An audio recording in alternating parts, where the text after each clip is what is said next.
Hey guys, Kathy Richards, RD, hopping on. I'm going to use a little filter because I have black eyes from some medical cosmetics I had done. Anyways, I wanted to hop on and talk about like the cornerstone of my work and how the biggest thing that I help clients with is really self-awareness. So if we're working on intuitive eating, it's self-awareness. If we're working on disordered eating, it's self-awareness. It's really like working to help my clients in whatever fashion they come to me. I get referrals for lots of things in the clinic that I work in. And then my online practice, I'm focused on intuitive eating. But what happens when a client comes to me is we're really focusing on the self-awareness that they know what feels good in their body, when they're hungry, when they're eating not for hunger, and that's okay. If it feels problematic, things we can do to help with that. So a lot of it is about knowing yourself. And I have to hop on and share because I had a consultation this morning with a client I've been following for probably the last year. On a pretty regular basis around their disordered eating. And they're someone who has anorexia and they really restrict their intake. They've been able to they have a lot of self-awareness and they've been able to realize that some of how their eating disorder is serving them is really through getting them attention from people when they are not feeling well. They feel like people notice them more and different aspects.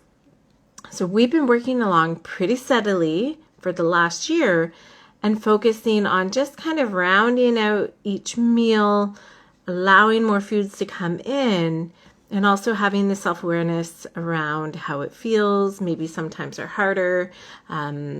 They live with someone else, but when that person's away, they've noticed they struggle a bit. So, in social anxiety after COVID, so reintroducing them to public events where there was going to be food served or food was going to be the focus. So we've done a lot of work and we're making really great progress with, less excessive exercise, more food intake consistently, focusing on helping their lab work. In this case, their cholesterol is not great, and it's probably because of this restriction that they're in. Sometimes that can alter the blood lipids. Unfortunately, the client today shared that they have COVID recently, and that took away their taste and their smell.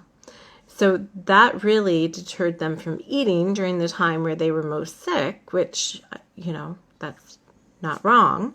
Most of us, when we're sick, we're not having a big appetite. But it let their weight come down, maybe 5 pounds, not a huge amount, but enough that they started to notice that feeling again in their body that they like. And the mind is challenging their body with going back to working on the goals we were working on and the gains that we had, because it's gone back to this place of, oh yeah, I feel better. Like I feel lighter physically, and then that feeds into other things. So all that to say, self-awareness is key.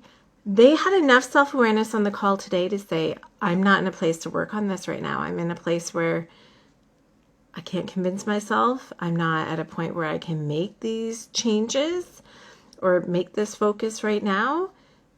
And let's take a pause in our work together and come back to this in 4 to 6 months. So that feels heavy to me, having to let them go. But again, I'm celebrating their self-awareness, that they knew themselves enough. They have enough of this awareness around their disease. They have lots of other support from medical practitioners as well. But they know at this point that it's not going to be their priority and they need to leave it. And then they'll come back.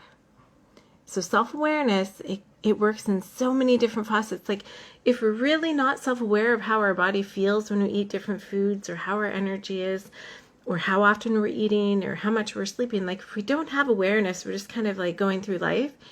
It's hard to be able to stand up for yourself and say, I'm not ready to do this work right now.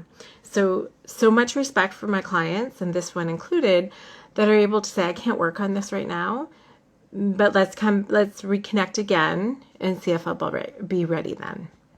So I just wanted to share that if you are ready, if you're a woman, you're a mom, you're in business, and you know that you put yourself last and you don't feel great, you don't maybe like the changes that your body has gone through as you've become a mom and you've worked and had more challenges, my group program expansion is going to help you fall back in love with your body, connect with other women, and feel this like bubble of support.